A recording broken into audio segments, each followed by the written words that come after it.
Starting off as a farm kid and now being one of the prominent names in insurance in North America, Pierce Krol has rebuilt his career more than once and every time come back smarter, stronger, and more prepared to take on entrepreneurship and all the curveballs thrown his way. Now a founder and CEO of Insurely, he's a leading force. But what sets him apart isn't just the businesses he's built, it's the mindset that he carries forward. He's truly tuned in to personal development, mindfulness, self-education, and brings a clarity and intention to every decision he makes. This episode is about grit, growth, and taking massive action. Let's get into it.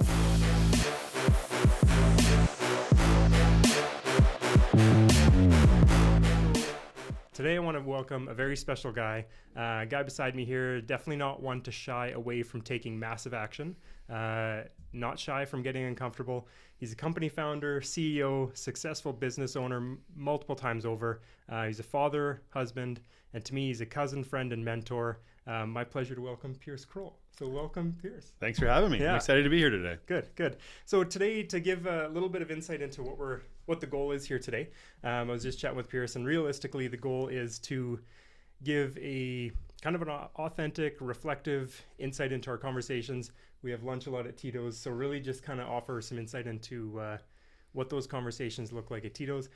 I'll do my best to not whine as much as I do at Tito's, but that's a relief for you. No, God. But I think just to give a super authentic conversation, we'll dive into entrepreneurship, kind of success mindset, and really probably a lot more. So appreciate you joining.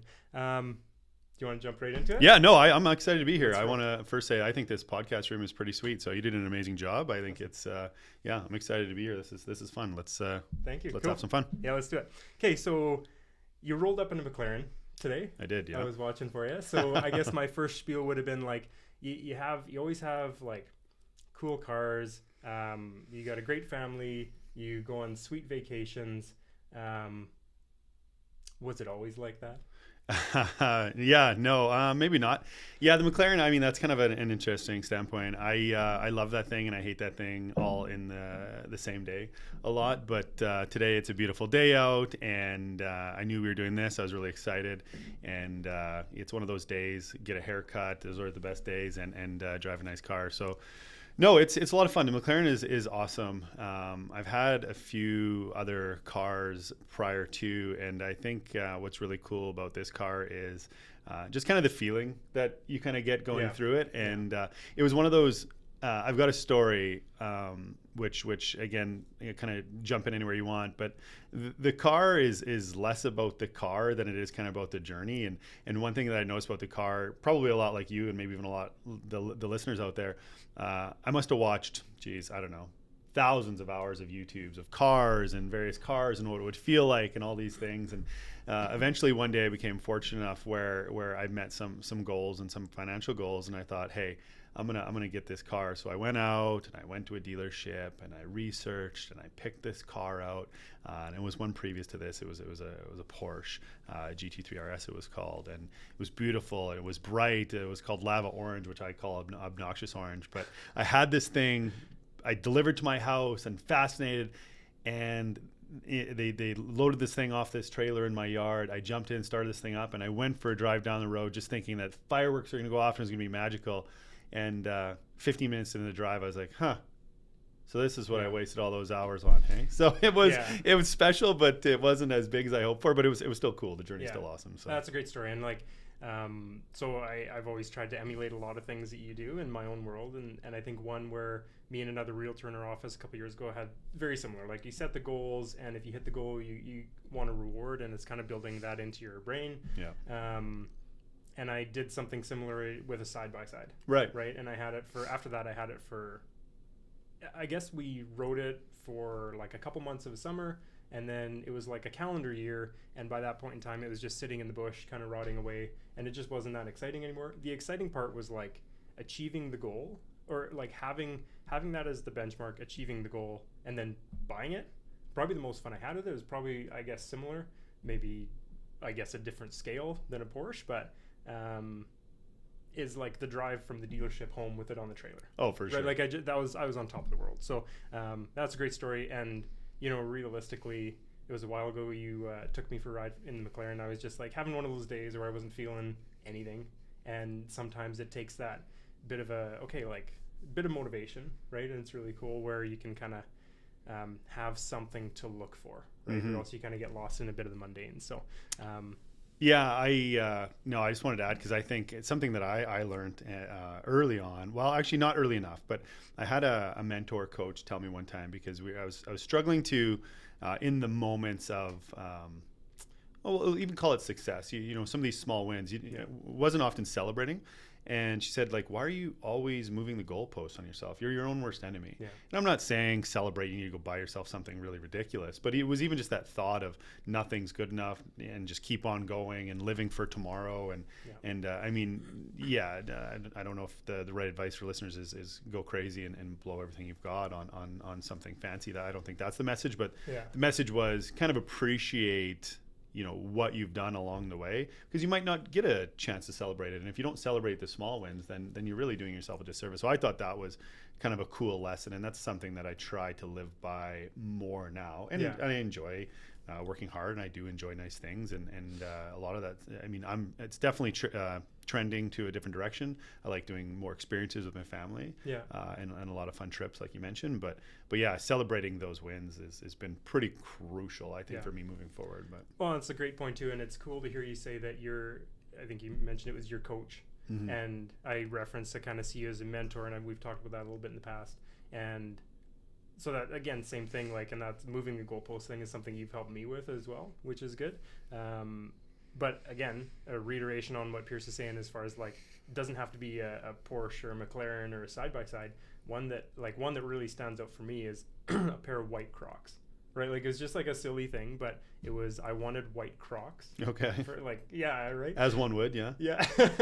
So I wanted white Crocs, but I didn't when am I going to wear Crocs? I didn't really want to buy them. I'm just going to mow the lawn with them, that kind of stuff. So I never bought them. And I did, so I kind of had it in my mind. I was working on this deal, and it was what turned out to be the biggest deal I had done. Yeah. So then I was like, if this deal actually happens, I'm going out and buying myself white Crocs.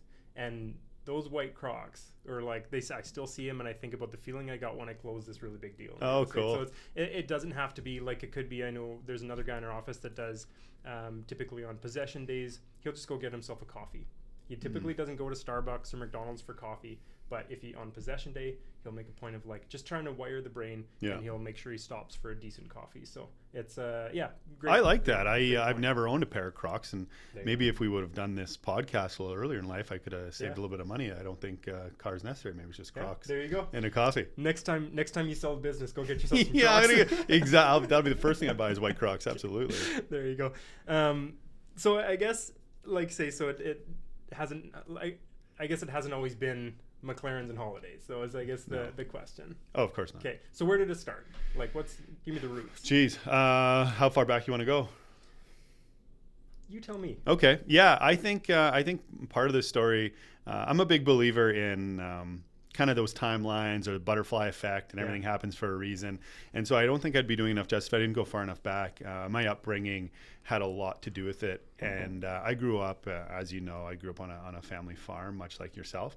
And what I won't kind of stay too far in the past. I don't want to bore everyone, but I think what was really awesome about that is when I was growing up, farm life requires a lot of work, a lot of labor, caring for, say, animals or machinery or anything that you're taking care of. And so my story really starts way back then, because at the time, and I've said this before, at the time, I felt I worked a lot harder than my peer group, my friend group. Yeah. And it bothered me, because you really got a day off when it was raining. It was too rainy or too something to work. And so that was pretty few and far between. So as your friends are gallivanting around, you're working. And at the time, you didn't really understand the value in it.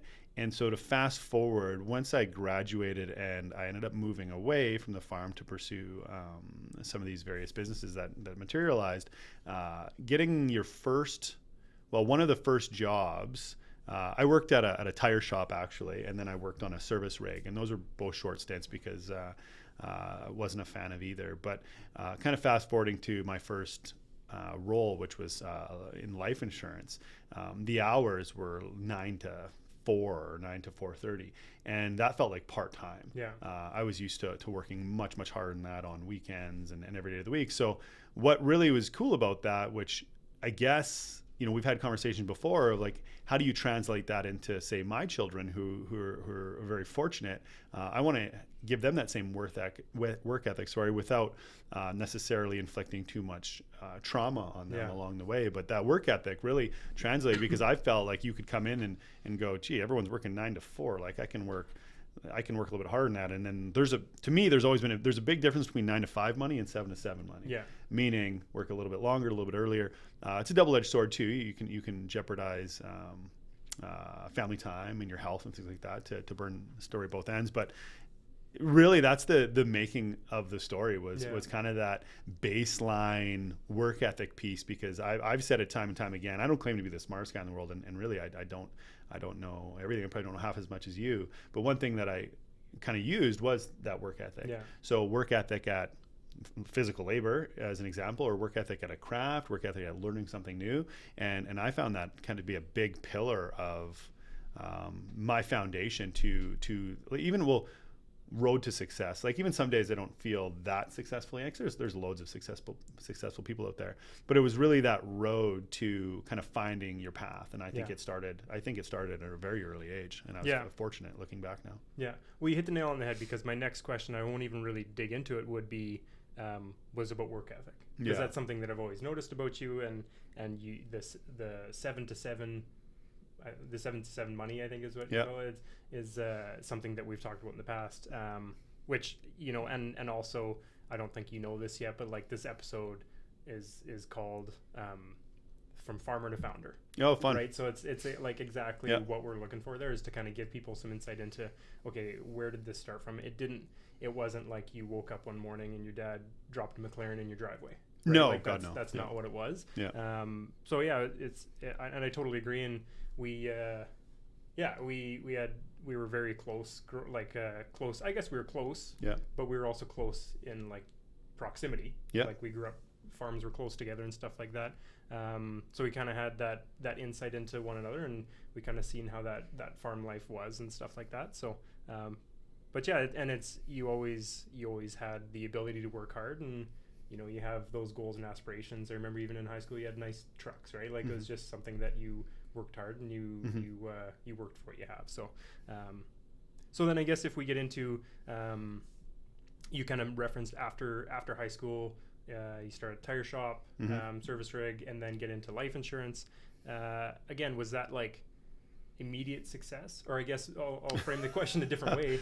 Like the first time you swung a bat, did you hit a home run? God, no. No, the first year, and I'm almost embarrassed to say it, I started in life insurance when I was 18, and didn't have nearly enough gray hairs to be walking around trying to sell that. So the first year I made just shy of $24,000. And so that was really, really difficult. Yeah. And I quickly realized that I sucked at that and I needed to do something else. So I had a family member in insurance, and it's called general insurance, so commercial and house and things like that.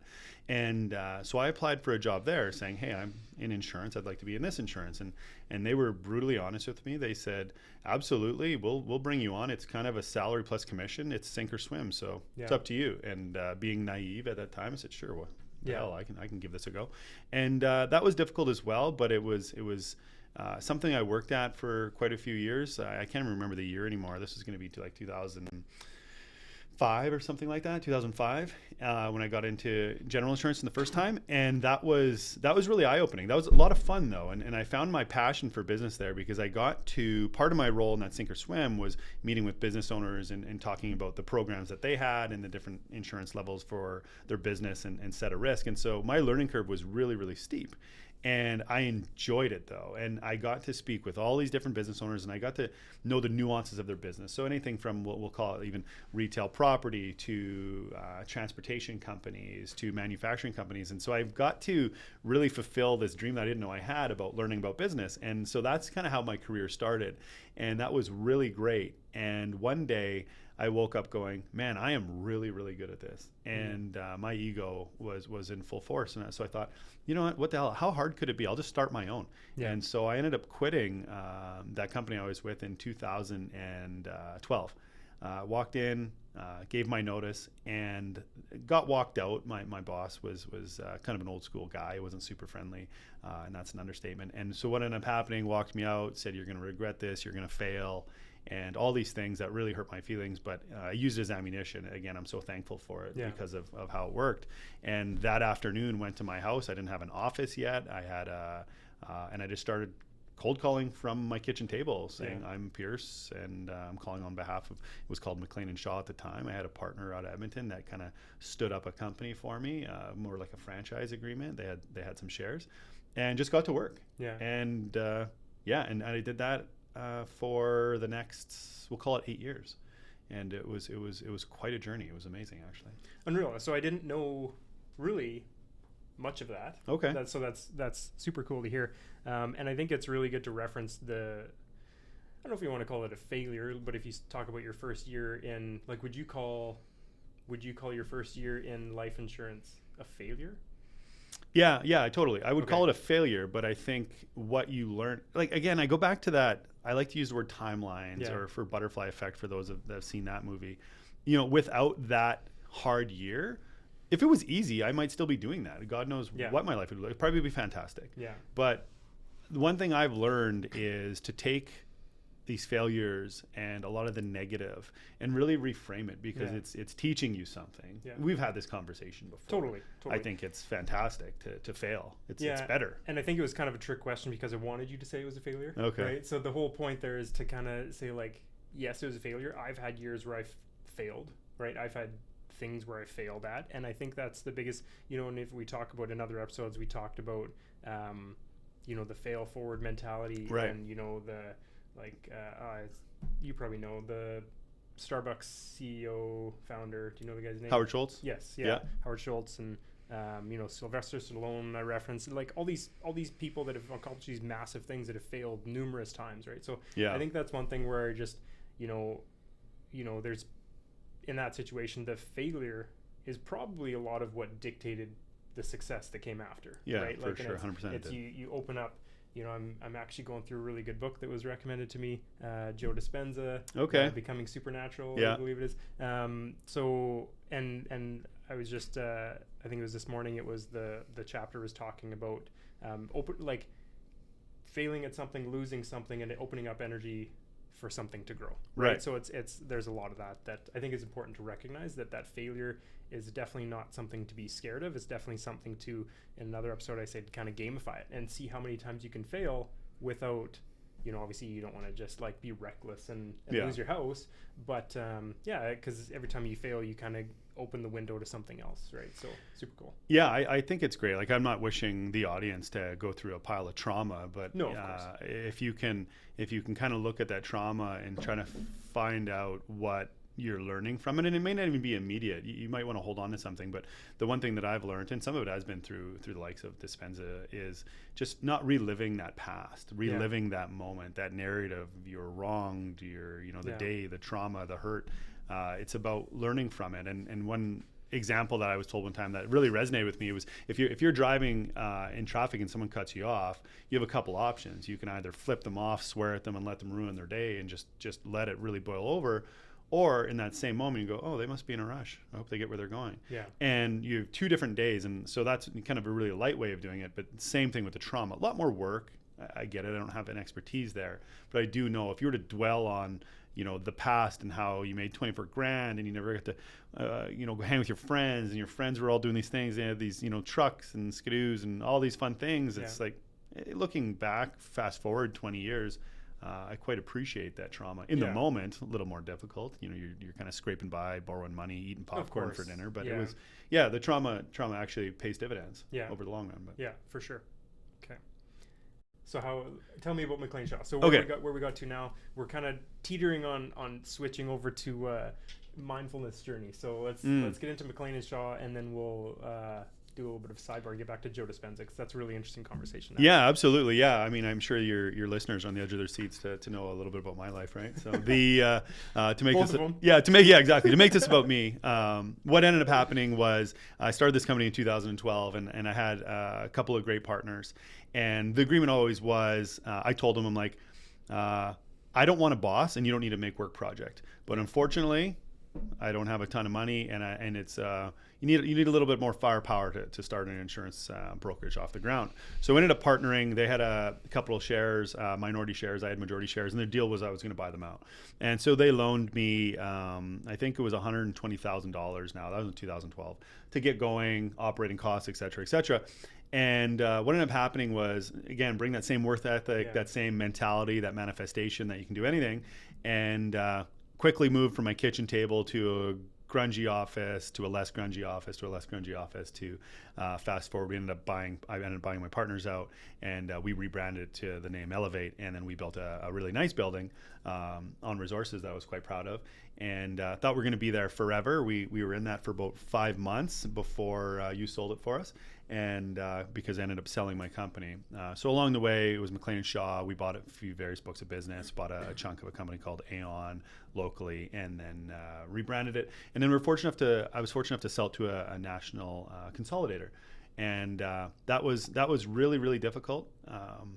Your company becomes your baby.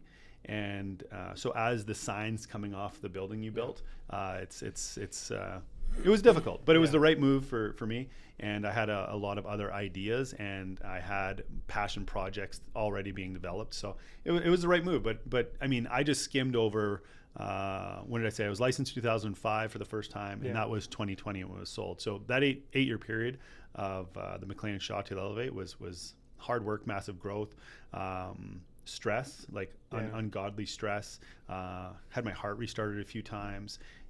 It was just that's where I'm always cautious on the work ethic. I love it. It was part of the journey, but I quickly realized that in order to be we'll call it a juggernaut like that, it just takes everything from you. Damn near kills you. Damn near killed me.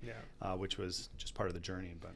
Yeah, not necessarily sustainable. And I go through that with the coaching with the agents here too. And just like, so there's that quick success, and then there's like the big success in real estate, but there's also the longevity factor, right? And where, there's the 7 to 7. Yeah. But there's a point where everything has to be, and I guess you could stop me if you'd like, but everything's got to be in a season, right? So you can take 7 to 7, but you can't necessarily do, 5 to 9. Yeah, 5 to 9 and 360 days a year. Right. You know what I mean? Or you can't do that all the time. It's just not sustainable. And then what you end up, even like my coach that I had, again, recommended by you, and we can get into the Tony Robbins side of things as well. But one thing that we worked on with my coach was I would put so much pressure on myself that I wasn't, 5 a.m. to 9 p.m. 6 days a week. Yeah. And she's like, Brenton, and I actually got a F1 car toy, because she was like, even F1 cars need to stop for gas, right? They can't run on the same tires. Yeah. If they have 70 laps, you can't go, you can't do 70 on one set of tires on one tank of gas. It's just not the best performance, right? So you need to have those built-in brakes. You need to have, you need to refuel. You need to see your wife and kids, whatever that is, right? It's you need to make sure your heart's not going to explode. Yeah, absolutely. So that's a really good mindset. And I do recall going back to the McLean & Shaw, because I was fortunate to kind of watch a lot of that, be not involved, but be kind of within arm's reach, and kind of see that growth and stuff like that. And I remember, I don't remember the name of the building, but being downtown, and I came to see your new office, and you had to run downstairs with quarters for my parking and stuff like that. It was a big office, and I think there was 2 of you there. It was probably just you and Otilia. Yeah, right? In the early days, yeah. And I think the one thing that always stands out to me is just and you kind of referenced it, that self-belief, right? And it's just every time you move into a space, and even the space you're in now, it's we'll need this much space to grow into, right? This is what we'll need. Yeah. This is where we're going to be. We had a conversation the other day at Tito. It's this is where I'll end up, right? It's really cool, and that's where I'm really working now, is to try and get that absolute, that resolute self-belief, right? Which I think is so valuable. Which obviously we've talked before, that probably isn't 24 hours a day, 365 days a year. That probably comes and goes. It takes some work like everything. But really cool to see that transition, and then, and watch you build the building and then sell the building and then carry on with what you're up to now. Mm-hmm. So it's just, and I guess the reason I kind of keep going back and pointing these little things out is because, like you referenced at the very beginning, we brought up the McLaren, and then you're like, wow, not everybody has to buy a McLaren or a Porsche. Right? And I think it's just really important to kind of remember that even the guy with the McLaren, it's not like he woke up with the McLaren, or the guy that sold the company, it's not like he was handed the company, right? It's there's a lot of ups and downs. We had a conversation the other day, and it was like, I guess to get it back to a question to you is like, do you, I kind of know the answer, but every day, do you just know everything's going to just work out for you?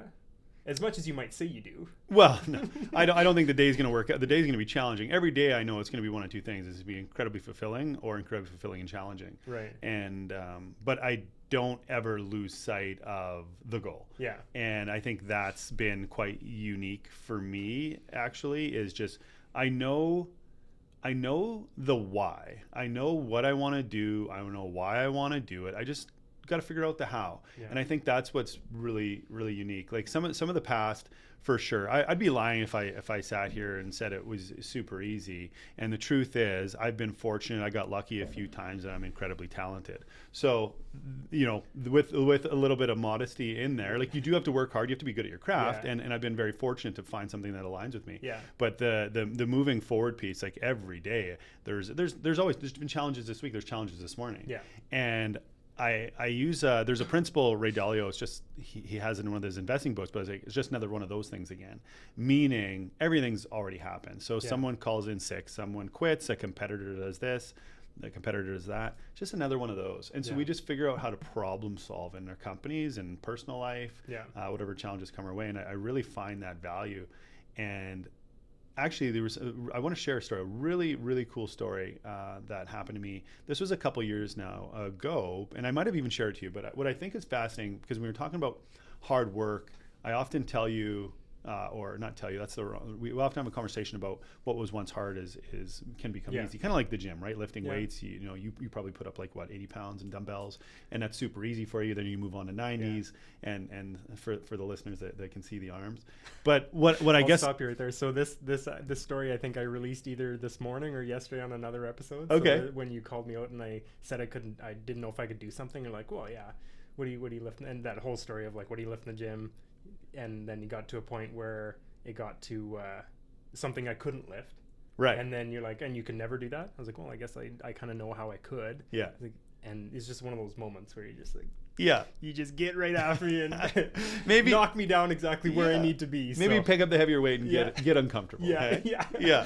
Yeah, absolutely. No, I think that's fascinating. No, that's great, because I think what's really cool, I don't know how I had this foresight, but what I ended up doing, and I totally forgot about it, in my calendar, I live in an Outlook calendar, like a lot of people do, and I put a note in there 5 years in the future.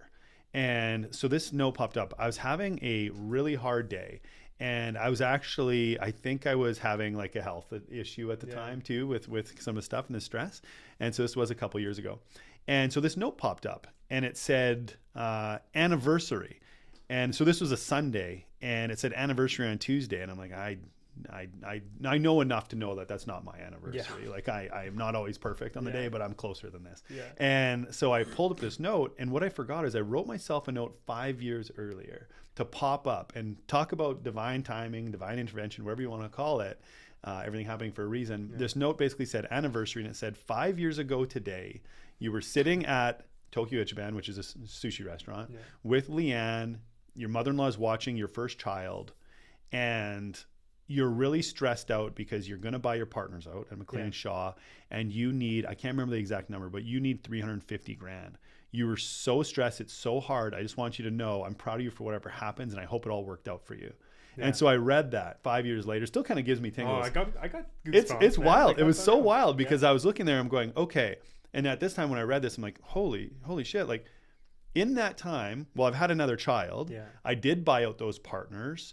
I bought another company. I sold that company.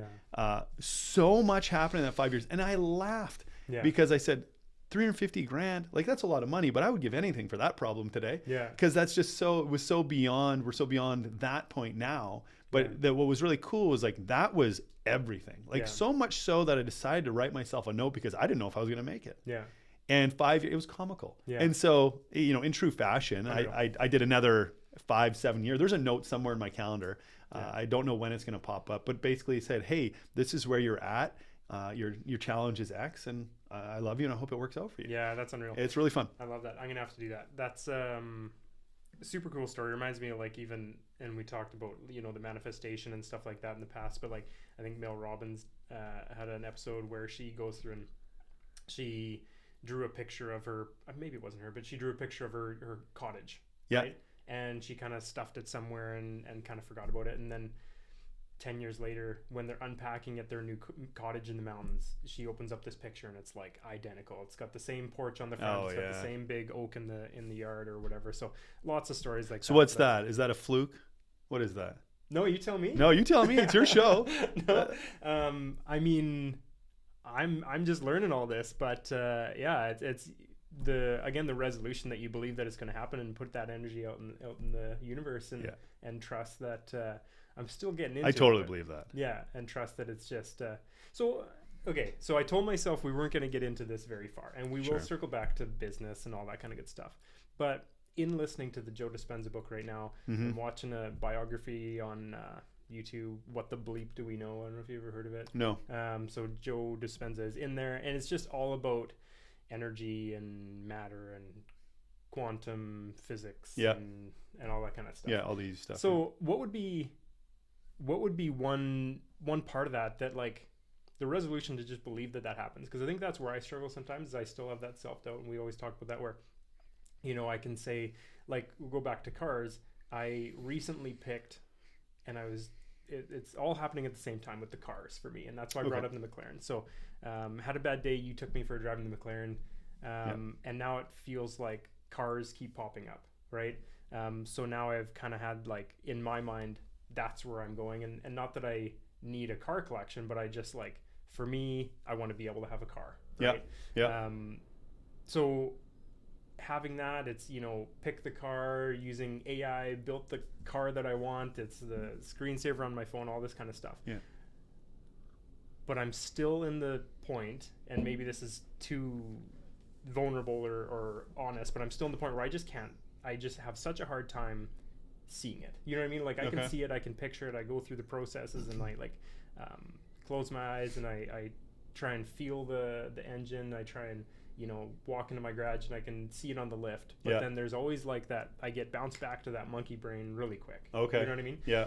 So what is it that, like, what's the ticket there? Like, is there one thing, or is it just practice? Is it to me, I mean, I don't claim to know everything, but what's worked really well for me is just really that belief system and really having those blinders on, because your mind can be your own worst enemy, right? For you, the car is probably less about the car. It's more of the carrot on the stick that's going to keep you moving forward. And what I've found is, maybe I'm lucky that way. I don't have a ton of self-doubt because I've always been under that belief factor. I'm like, well, if they can have that, why not me? Like, they're not special. Yeah, there's some special minds out there for sure. But a lot of the stories that I've read that you referenced earlier, all those founders, a lot of people start from nothing. Actually, a majority of people come over to, say, even North America with a ton of adversity and do quite well. So the common denominator was adversity, not they had really rich parents.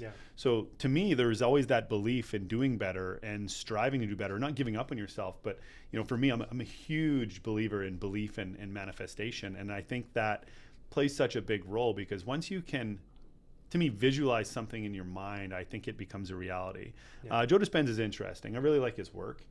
He goes into science and behavior and frequency and energy and atoms and all these fun things, and he can kind of prove some of his thesis out that way through science. So that's why I resonate with it so much. But that belief system, I mean, we've talked about it before.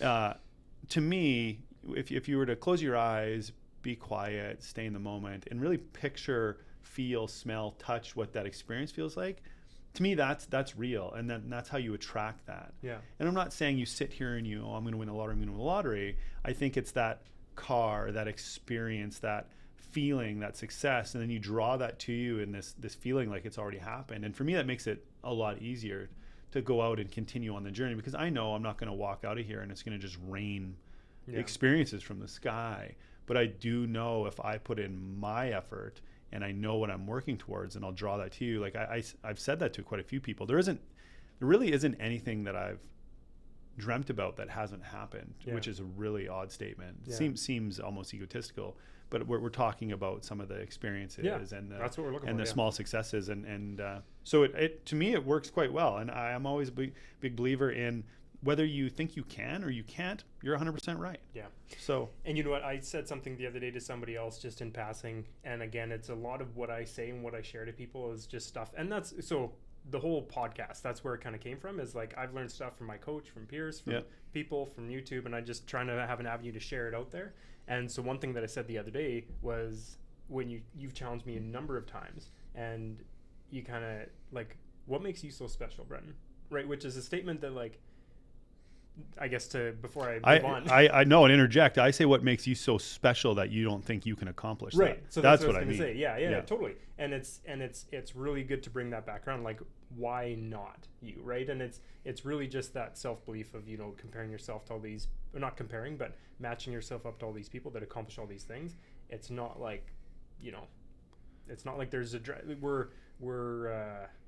we're bones and flesh. You know what I mean? And we're all on the same planet Earth, and right, like everybody's got opportunity, everybody's got hardships, and it's how you kind of work through those. I think it's because it's belief system. It's not nothing like it's kind of that metaphysical. Like I think you sometimes people have this concept of like, oh, I can't do that, and that's what I say. I'm like, you're not so special that you can't accomplish something, because and vice versa. If you didn't believe you could hold your breath, put your head under the water. I bet you'll figure it out. Yeah. And that's quick. That's tangible. You can feel it. And that's where I think that same theory applies in everything in life. Yeah. You want to accomplish X. You want to have a great relationship. You want to have cool experiences. You want to be more social. You want to meet someone new. You want dollars to fall from the sky. Yeah. First starts with at least a belief. I would think that's my philosophy. Yeah. So self-belief wise, like obviously your self-belief is very high.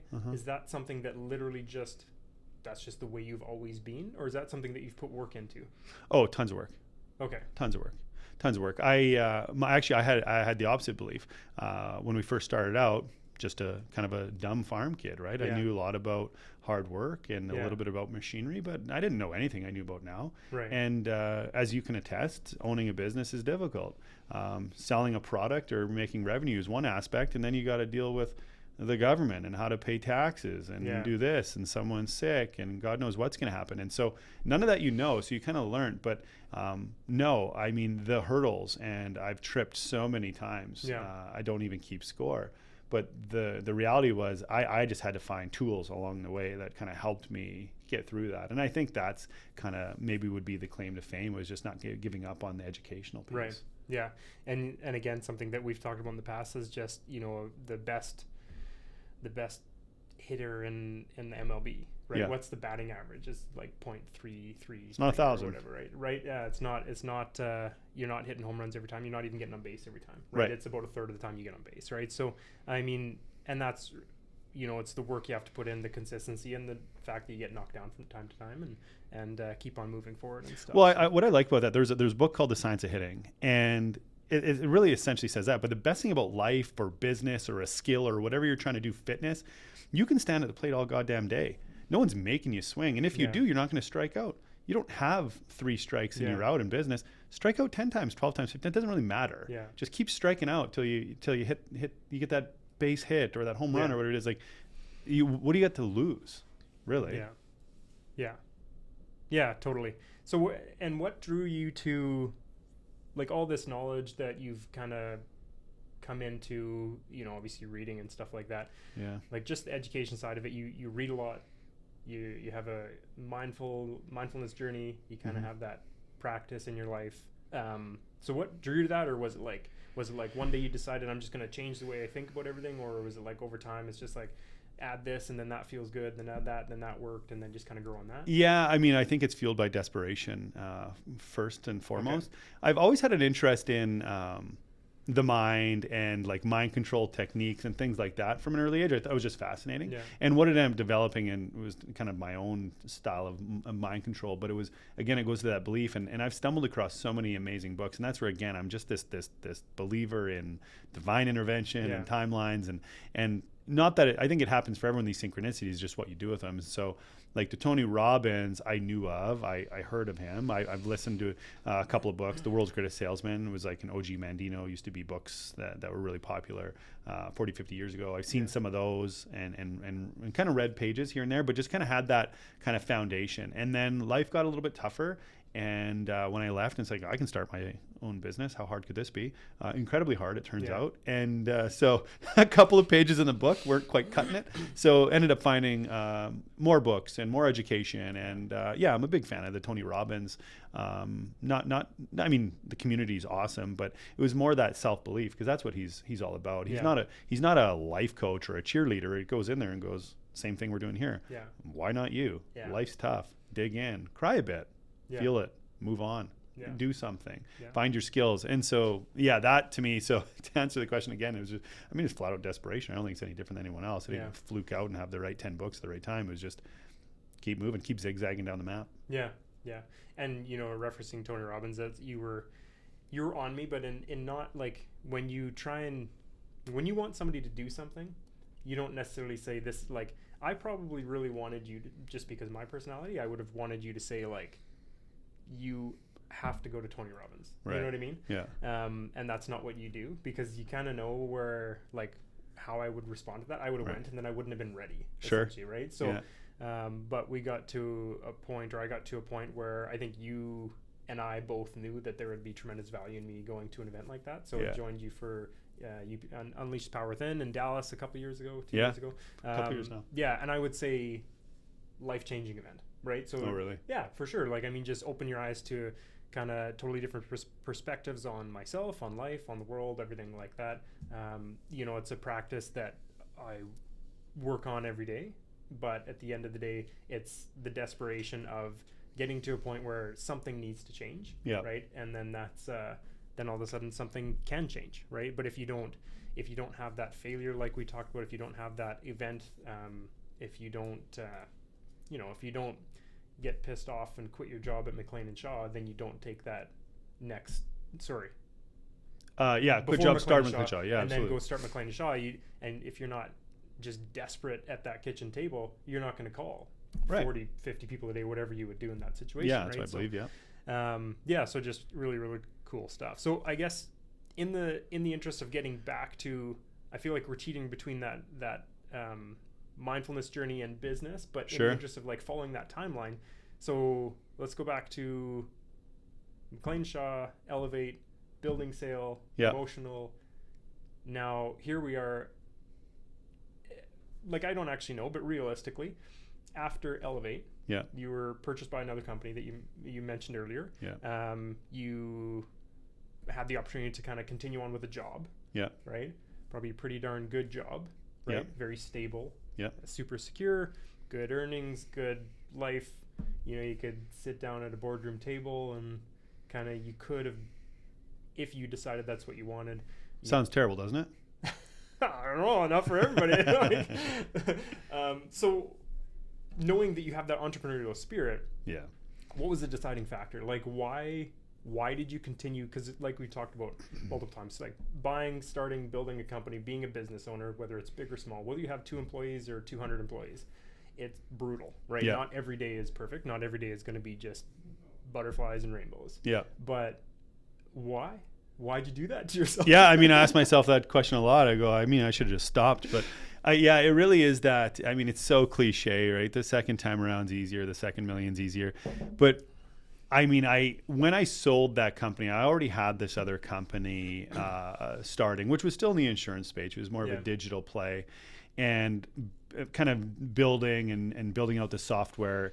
So that was already happening. And when I sold that company, I had the opportunity, you're right, to have a really cushy job at a really great company, international company that had a lot of upside. Yeah. And I found out right away I just don't fit that mold. Yeah. And it was I had a 2-year basically contract where I had to kind of be around, and it was a hard 2 years. Not because the company was terrible, because I was just not built for that. Yeah. I wasn't in it. And I had a conversation with the CEO of that company really early on, and I knew right away that it wasn't going to work. But we were talking about earnings and growth for the company, and I got so excited because my entrepreneurial mindset was just racing, and I'm going, absolutely. You know what? When McDonald's is slowing down on earnings, guess what comes out? Yeah. The McRib. And I'm like, what's our McRib? Yeah. And he goes, we don't do that. He's like, we just steady growth, earnings for our shareholders.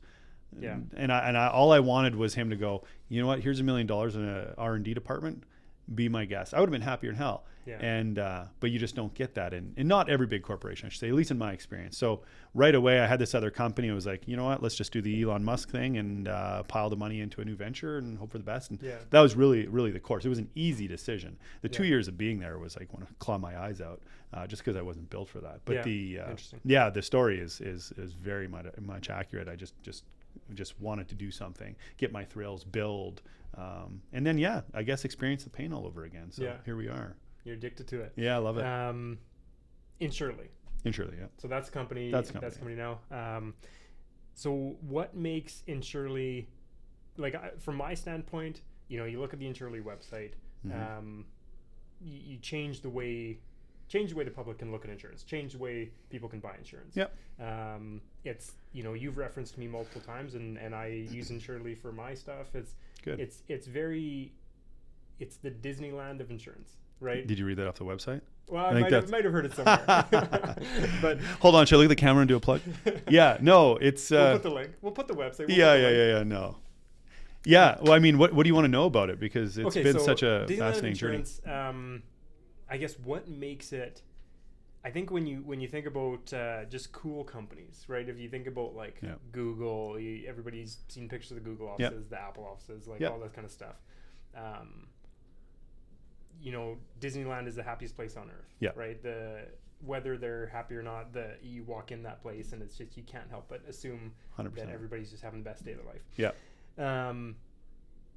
Seems like something that you gravitate towards, obviously. Where did that come from? Why I guess the question I kind of have in the back of my mind is, seems like in that situation you're taking insurance, which not necessarily Disneyland type industry. Your words. And you're putting if this is like big pharma and all of a sudden I'm going to disappear because big insurance is coming for me. Big insurance, yeah. Okay, we can never air this. No, yeah. If one of my two listeners is big insurance. No. We love the sponsorships. Realistically, so I kind of forgot. I derailed you. I think the Disneyland insurance. Okay, go ahead. Yeah, Disneyland insurance. You in that situation, massive disruptor. Yes. That would be my view. Yeah. What you went from super cushy, soft opportunity. Yeah. You start a company. You could have started. You could have started a real estate brokerage. You could have started a gravel company. Sure. And you could have had the Google of gravel. Sure. Right? Who knows? That might be a good one. Yeah, hopefully it's not taken. But realistically, why insurance? Why did you want to take a product, we'll call it, and just totally flip it on its head? Yeah, well, honestly, limited skill set for one. That's kind of what I know. I've been doing it since 2005. And no, I joke around it. Actually, I joke around with even our staff members. I said, if we shut this down today and we opened a coffee shop or a laundromat, I'm sure we'd do great. Yeah. Because again, it's the mindset. It's that disruptor mentality. Yeah. That's a buzzword. Everyone likes to use the word culture and disruptor. And I think what we're doing at Insurely is a little bit more true to those words in that sense. And so when we picked, we had no customers, really no employees, and we were already promoting ourselves as the Disneyland of insurance. Yeah. And I mean, it was I doubt it's on our website anymore. It was, okay. It was on our website for a while, and eventually you're going to get sued, and some publicity is good publicity. But anyways, it's still on our office walls. And really what it means is just that. For those who haven't been to Disney, it's the happiest place on earth. Yeah.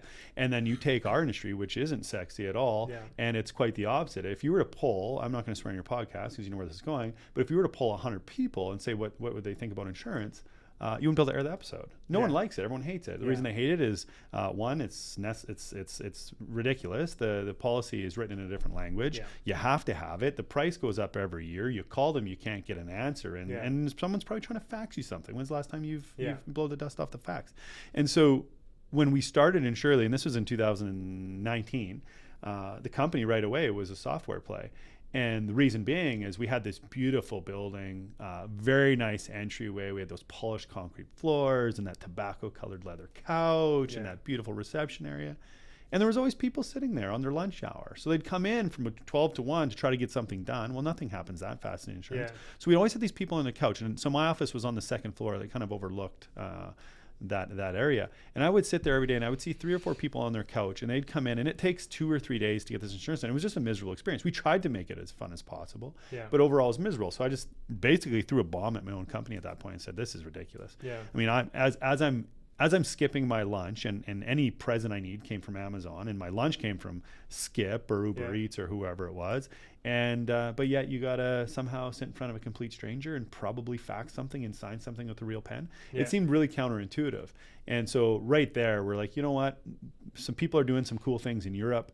It's starting to get going. And so we ended up starting this company that was completely software based, where it makes total sense. Yeah. You jump online, you get a quote, you see it, and you can purchase it, and then it emails you your policy doc. So this isn't a plug for Insurely. It's just that's very user friendly. Yeah. And so right away we knew, okay, we can have all this technology. What does that allow us to do? That allows us to be the Disneyland of insurance, meaning our voicemail percentage is under 3%. It always has been, meaning we miss almost no calls. Yeah. And if we do, you sure as shit, we're calling you back. Yeah. And the other piece is it's self-serve. It's open 24 hours a day. And so everything that we do, a lot of it is what we call broker assisted, meaning people can let their personality shine through and really create an amazing experience. And so when you come to an industry, how simple is it that to be a disruptor in say in the insurance industry is you just have good customer service? Yeah. Like in what could you imagine walking into a restaurant and they're like, yeah, we'll see if we can get you that steak warm, and there's some cutlery around here, go find it. Yeah. Like that is, you would never go back. And that is 100% our industry. So totally. I mean, don't let this out, but that's the whole secret to Insurely, is just like treat people good.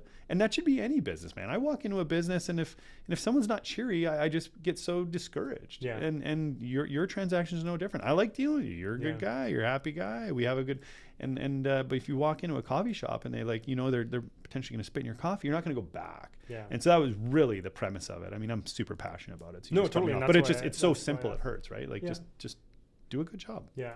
Yeah. And that's kind of why I asked, right? And that's, and I guess like the prompt there is, realistically, in order to go from the cushy opportunity to starting over, you have to be, again, just so resolute in that process and in that product, and just trust in that it's a superior product, right? And and whether it's, if the policy is the same, I mean, you can go get, case in point would be, a lot of people enjoy McDonald's coffee over Starbucks. Sure. Right?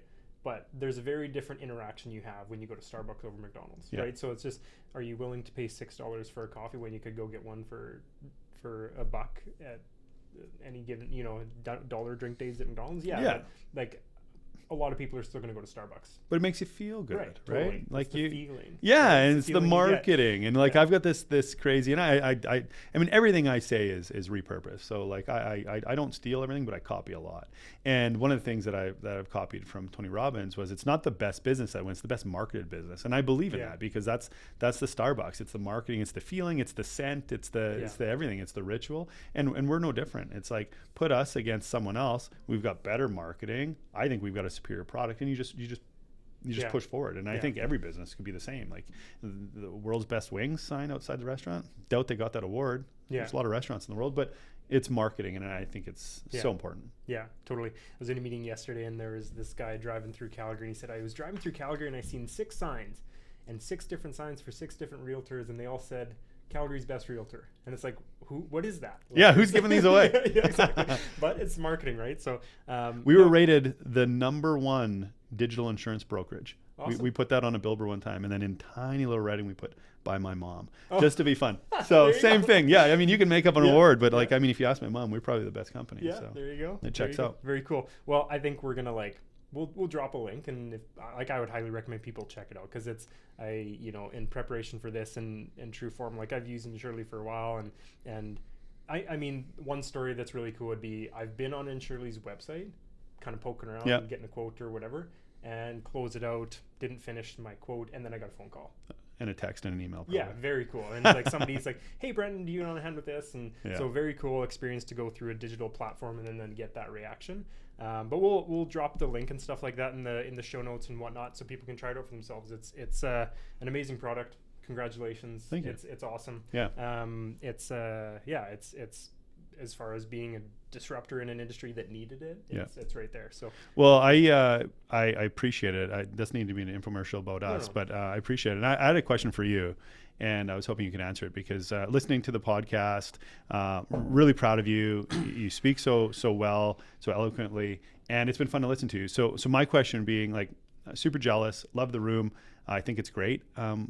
You know, I guess the podcast, get uncomfortable. Like, how hard has this been? How hard is this for you? Yeah, so actually pretty hard. Okay. Pretty very hard. So at the beginning, and it started with, I should call the guy, I seen him the other day and I didn't mention it, but there was somebody I was talking to that wrote a book.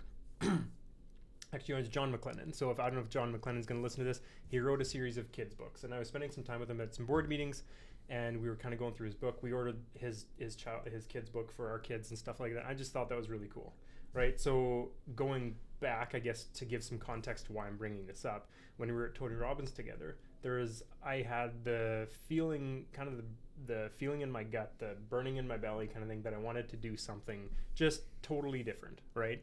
And I left there thinking I was going to be writing a book. And that was almost whatever it was, over 2 years ago. And I just so I decided when I was there I was writing a book, and just for the life of me that sounded like the worst thing. Like, I just didn't want to write a book, right? And I was like, I don't know what to write about. I feel like I want to share something with somebody, but really don't know how to go about that. I don't want to sit down and write a book. I'm not really go through the self-doubt. And then long story short, I told John McLennan that I wanted to write a book, and he was just so resolute in the fact that I should, which I thought very cool. Yeah. So then I left that meeting, I was like, yeah, I should write a book, but I still couldn't get my head around it. And then I was at this conference and Clara Hughes spoke. Yeah. So Clara Hughes, most decorated Canadian Olympian, Summer and Winter Games. And I was just like, man, if I could swap out a book and just have a conversation with somebody like Clara Hughes, and share it with people, and just go into like what I know about personal development, self-belief, what like amazing stories like what Clara Hughes has kind of done and showed the nation in Vancouver and all this kind of stuff, and then kind of just went through. So this drive back from Banff was just like, I think Ashley fell asleep and I was just wired, just like planning this podcast out of nowhere.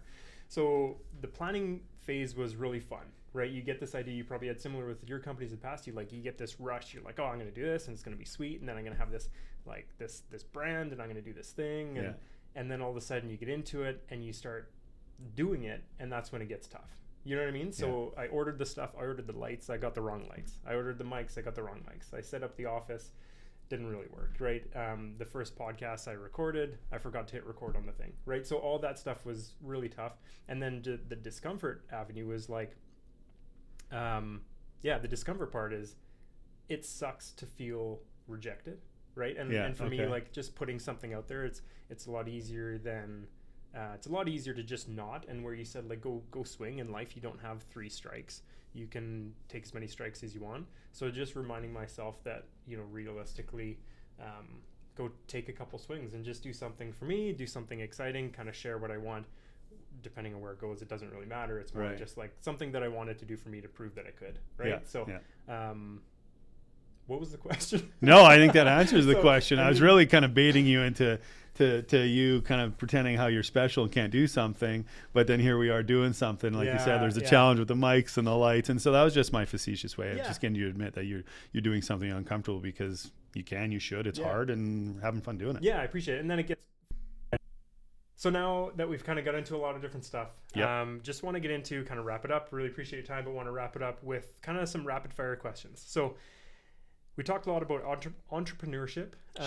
Realistically, what is one myth about being an entrepreneur or business owner that you want to smash, you want to kill? Yeah, I like this question. So I'm not a big believer in luck. So, you know, you got to be good to be lucky. It's lucky to be good. I've found that luck has never really been a part of it.